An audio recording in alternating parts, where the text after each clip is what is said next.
দক্ষিণবঙ্গে বর্ষা ঢুকলে বৃষ্টির দেখা নেই। বৃষ্টির ঘাটতিতে সমস্যা বেড়েছে চাষিদের। জলের অভাবে পাট পচাতে না পেরে সংকটে পাট চাষিরা। জলের অভাবে নষ্ট পাট যেমন নষ্ট হচ্ছে, তেমনি পাট কেটে অন্যান্য কিছু চাষ করতে পারছেন না চাষিরা। মরশুমের শুরু থেকে বৃষ্টির ঘাটতি, জলের অভাবে পাট পচাতে গিয়ে বিপাকে পড়েছেন হাওড়ার জয়পুর উদয়নারায়ণপুরের চাষিরা।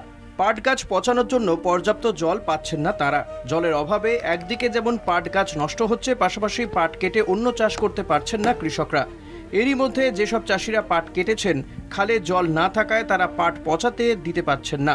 সময় মতো জলে পচাতে না দেওয়ার কারণে মাঠেই শুকিয়ে কাঠ হচ্ছে পাট।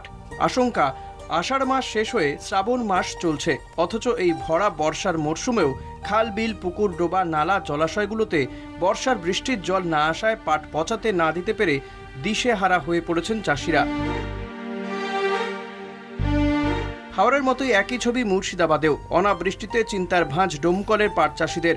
অন্যান্য ফসলের থেকে পাট চাষে লাভের পরিমাণ অনেকটাই বেশি। প্রতি বছরই পাট চাষের দিকে তাকিয়ে থাকেন চাষিরা। গত বছর অনাবৃষ্টির সরাসরি প্রভাব পড়েছিল পাট চাষে। এবারও তেমনই ক্ষতির আশঙ্কা করছেন পাট চাষিরা। পাটের বীজ বোনার পর থেকে শুরু হয়ে গিয়েছে প্রচণ্ড তাপদাহ।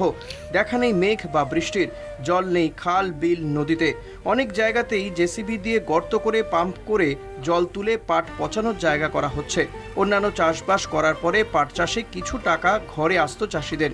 তবে এত খরচ করে পাট পচানোর পর চাষিদের হাতে যে আর কিছুই থাকবে না, এবছর সেই আশঙ্কাই করছেন পাট চাষিরা। সরকারি সাহায্য না পেলে এবছর ক্ষতি বাঁচানো মুশকিলের হবে বলে দাবি সকলেরই। কলকাতা টিভি।